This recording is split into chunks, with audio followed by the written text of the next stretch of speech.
یہ ہمارے پینکریاز یا جس کو ہم اردو میں لبلبا کہتے ہیں، یہ یہاں پہ بنتی ہے۔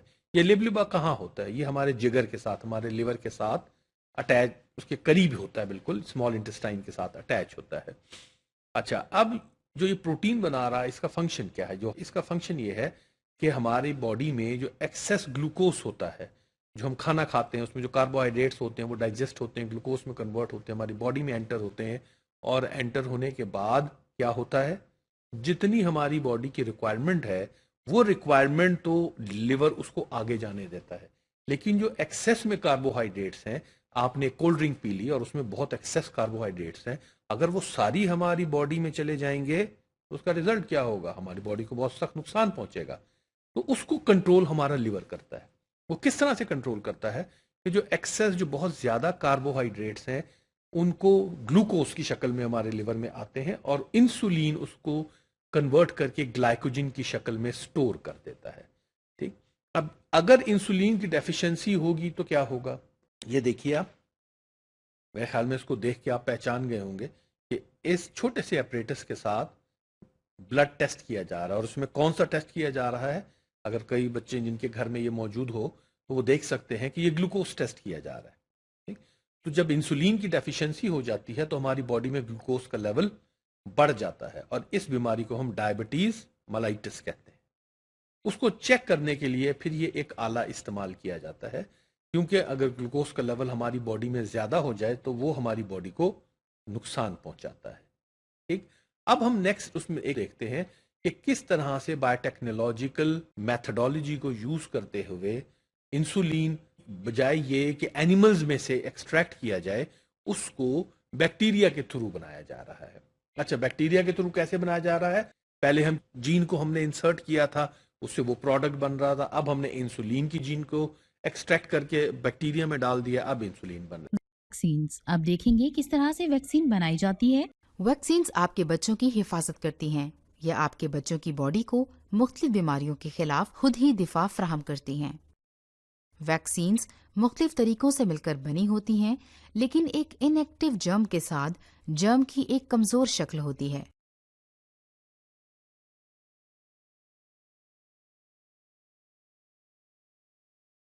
جرم کی انسان کی بنائی ہوئی کاپی استعمال کرتے ہوئے جرم صرف ایک حصے کے ساتھ ہوتی ہے یا جرم کے حصے کو دور لے جاتی ہے، جس سے آپ بیمار ہو جاتے ہیں۔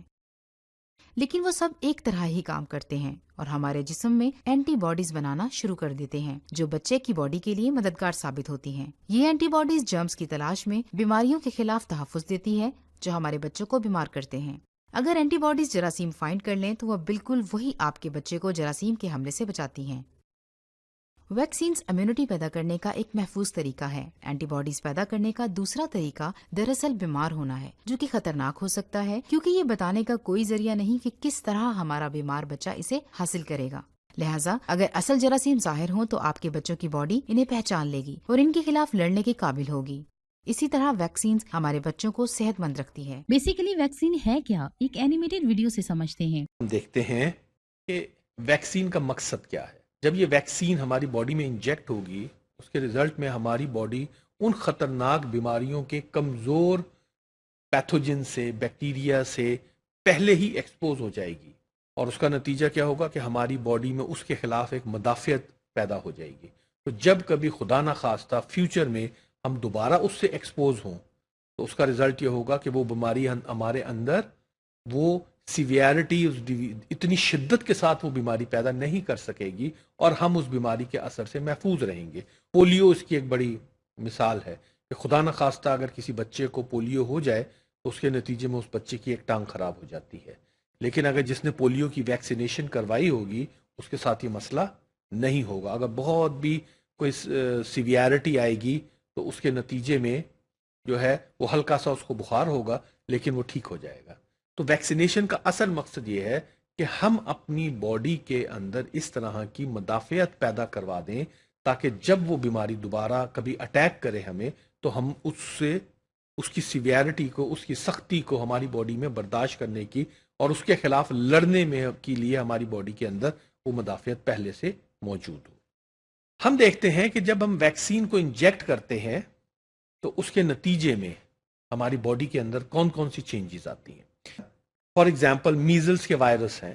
جب ان وائرس کو جو کہ ویک ہوتے ہیں ہمارے اندر میزلس، وہ میزلس کہتے ہیں خسرے کو، جب وہ خسرہ پیدا نہیں کر سکتے تو وہ بیکٹیریا سب سے پہلے اندر جا کے ملٹی پلائی ہوں گے، یعنی اپنے آپ کو ڈیوائڈ کریں گے، اپنی نسل کو بڑھائیں گے. لیکن چونکہ وہ ویک ہیں، چونکہ وہ بہت کمزور ہیں اور سیویئر بیماری پیدا نہیں کر سکتے، اس کے نتیجے میں ایک ہلکی سی ڈیزیز ان میں پیدا ہو جائے گی. اس ڈیزیز کے ہونے کے نتیجے میں وہ بچہ معمولی سا بیمار ہوگا، اس کو بخار ہو جائے گا یا اس کو ویکنس ہو جائے گی، ٹھیک ہے. لیکن اس کا نتیجہ کیا ہوگا کہ ہماری باڈی اس سے ایکسپوز ہو گئی ہے، اس بیکٹیریا سے ایکسپوز ہو گئی. اس کے ایکسپوز ہونے کے نتیجے میں اب ہماری باڈی نے ان وائرسز کو، ان بیکٹیریا کو پہچان لیا ہے، اور ایز اے ریزلٹ، کیونکہ یہ میزلس کا کیس میں آپ سے ڈسکس کر رہا ہوں، تو میزلس بیکٹیریا سے نہیں ہوتا، میزلس وائرس سے ہوتا ہے. تو جب ہماری باڈی میں یہ ویک وائرس انٹر ہوگا، ہماری باڈی اس سے ایکسپوز ہوگی، جس کے نتیجے میں وہ اس کو پہچان لے گی اور اس کے اگینسٹ وہ ایک امیون رسپانس ڈیولپ کرے گی. ہماری باڈی امیون رسپانس کریٹ کرے گی. اب اس امیون رسپانس کے نتیجے میں کیا چیز بنے گی؟ ہماری باڈی بنائے گی اینٹی باڈی. ہماری باڈی اس کے نتیجے میں اینٹی باڈیز بنائیں گی. یہ اینٹی باڈیز کچھ خاص قسم کی پروٹینز ہوتی ہیں. یہ پروٹینز جا کے اس وائرس کو کل کر دے گی، اور ریزلٹ کیا ہوگا کہ ہماری باڈی اس سے بچ جائے گی. اچھا، اب صرف یہی مقصود نہیں ہے کہ اس کو مارنا، جو تو ویسے بیچارے کمزور ہیں، اس کو مارنے سے کیا ہم کو بینیفٹ ملے گا، لیکن اس کا ایک خاص عمل یہ ہوگا کہ ہماری باڈی میں میموری سیلز بن جائیں گے.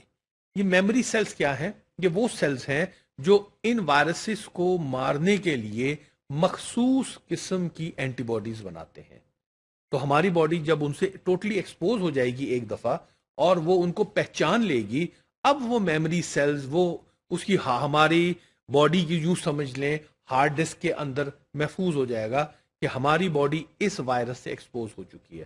تو جب دوبارہ کبھی وہ ایکشن کرے گا، یا وہ ہماری باڈی میں انٹر ہوگا، یا کوئی انفیکشن کاز کرنے کی کوشش کرے گا، تو یہ میموری سیل فوراً اینٹی باڈیز بنائیں گے اور اس کو کل کر دیں گے.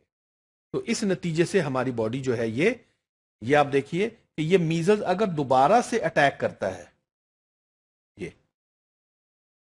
تو جب دوبارہ اٹیک ہوگا تو امیڈیٹلی یہ میموری سیلز اس کے اگینسٹ اینٹی باڈیز بنائیں گے، اور وہ اینٹی باڈیز اس کو انفیکشن نہیں ہونے دیں گے. یہ دیکھیے اس پکچر میں یہ جو وائی شیپ کے سٹرکچرز آپ کو دکھائے جا رہے ہیں اس پکچر کے اندر، یہ وائی شیپ کے سٹرکچر اینٹی باڈی. یہ بیسیکلی وائی شیپ اس طرح ہوتی نہیں ہے، یہ تو ایک آرٹسٹک ڈرائنگ ہے، جو ایکچوئل اگر اس کی شکل دیکھی جائے 3 ڈائمینشن، تو اس کو جب تھوڑا سا آرٹسٹیکلی بنایا جاتا ہے تو وہ بالکل نیئرلی وائی شیپ سے ملتی جلتی ہوتی ہے. یہ اینٹی باڈیز وہ پروٹینز ہیں جو اس بیکٹیریا کو، اس وائرس کو جو ہماری باڈی میں انٹر ہوتا ہے، اس کو اموبلائز کر دیتی ہیں اور اس کو فردر کوئی کام نہیں کرنے دیتی، اور اس طرح سے ہماری باڈی کو وہ پروٹیکٹ کرتی ہیں. یہاں تھوڑی سی معلومات آپ کو میں ایکسٹرا دوں گا کہ جو اینٹی باڈیز ہماری باڈی بناتی ہے یہ اسپیسیفک ہوتی ہیں.